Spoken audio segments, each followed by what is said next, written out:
सभी भाइयों एवं बहनों को नमस्कार। जो अतुल सर जी की तरफ से एक नई चेतावनी एक आई है ट्वीट के माध्यम से, हम उसको समझ लेते हैं।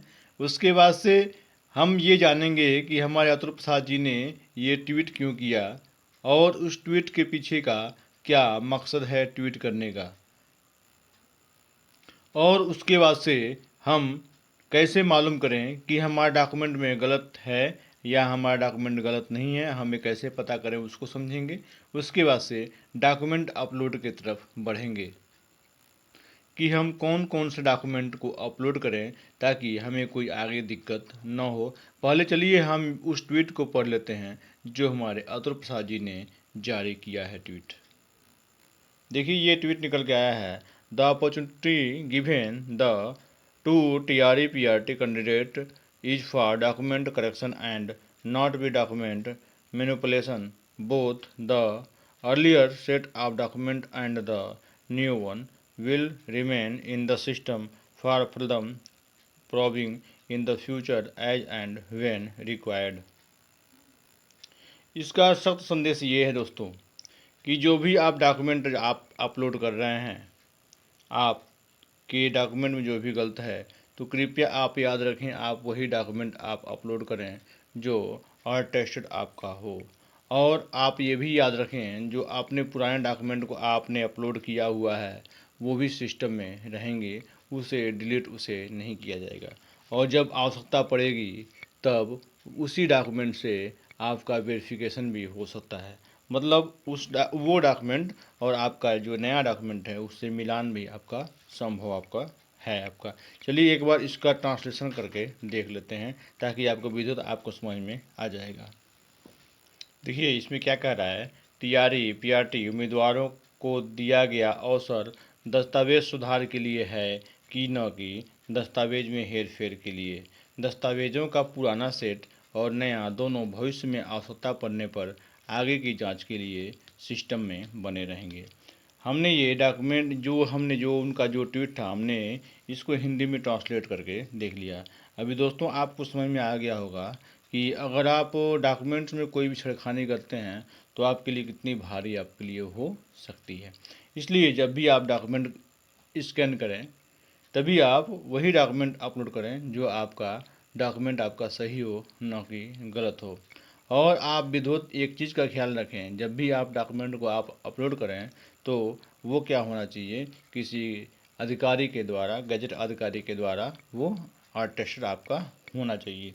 चलिए अब हम जानते हैं कि हम कैसे हम चेक करें कि हमारे डॉक्यूमेंट में कुछ गलत है, हम कैसे जान सकते हैं। जैसे ही हम BPSC का पोर्टल लॉगिन करते हैं तो आप डैशबोर्ड पे आ जाएंगे। चूँकि वीडियो बहुत लंबी हो जाएगी इसलिए आपको लॉगिन वाला सिस्टम नहीं दिखाए हैं। आप सबको मालूम है कि लॉगिन कैसे करते हैं। आप जैसे लॉगिन करेंगे आप इस पे आ जाएंगे। जब भी आप इस पेज पे आ जाते हैं तो आप देखेंगे तो नीचे की तरफ आप आएंगे तो नीचे लिखा हुआ है प्रिंट एप्लीकेशन फॉर्म और जस्ट इसके नीचे आपका अपडेट आपका डॉक्यूमेंट आपका लिखा हुआ है तो वहाँ से आप देख सकते हैं। और उसके बाद देखो वहाँ पे देखने के बाद से आप एक कॉर्नर में आएंगे दोस्तों तो अभी जो अपलोड ये अपडेट डॉक्यूमेंट का ऑप्शन आया है। जैसे ही आप यहाँ पे आप टच करते हैं अपडेट करने के लिए, अगर आपके डॉक्यूमेंट में कुछ न कुछ गलती है, जैसे आप यहाँ पे अपडेट करते हैं करने के लिए तो आपका नेक्स्ट पेज पे हम पहुँच जाएंगे। तो हमको एक ऐसा पेज दिखाई देगा। यहाँ पर देखिए अपलोड आइडेंटिटी लिखा है तो इसमें जो अपना आइडेंटिटी है उसको अपलोड करेंगे। यहाँ पर देखिए लिखा है नेम ऑफ टेस्टिंग ऑफिसर जो होगा उसका आपका यहाँ पे नाम लिखना है।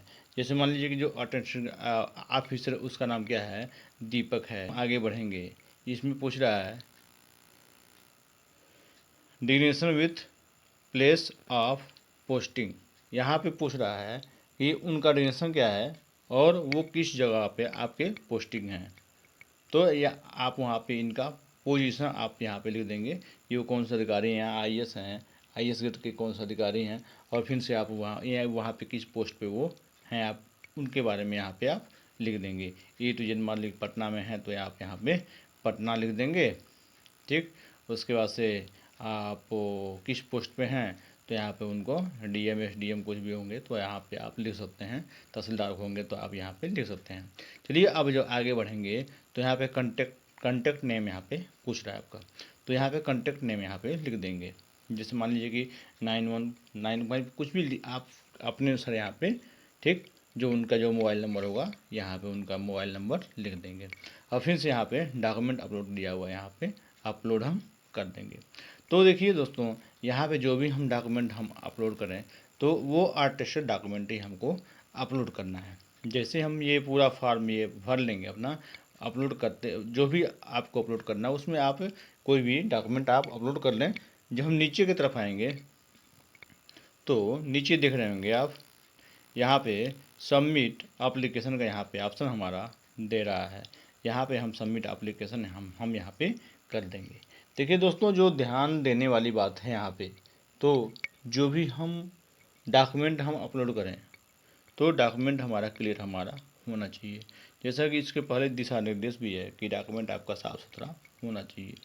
तो अब उसके लिए आप क्या कीजिए, अपने आपका जो भी डॉक्यूमेंट है उसको आप स्कैन करा लीजिए, उसको आप स्कैन करा लीजिए, उसको आप स्कैन करा लीजिए। स्कैन कराने के बाद से उसका प्रिंट आउट निकालिए, उसका प्रिंट आउट निकालिए। प्रिंट आउट निकालने के बाद से जिसे प्रिंट आउट निकलता है उस प्रिंट आउट को लेकर के जाइए अधिकारी के पास और उससे क्या कीजिए, उस पर अपना अटेस्टेड कराइए। पिन से ले आकर के उसको स्कैन कराइए और अपलोड कीजिए। कभी भी डायरेक्ट उसका जीरोक्स आप ना निकलवाइए। डायरेक्ट आप जीरोक्स निकलवाएंगे तो क्या होगा कि आपका कुछ ब्लर आपका हो सकता है।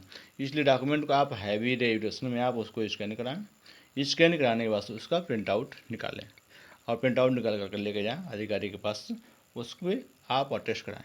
अगर अच्छी बात यह है कि अगर आपका कलर स्कैन हो जाता है, कलर आपका प्रिंट आउट अगर निकालते हैं तो बहुत ही बेहतरीन बात होगी।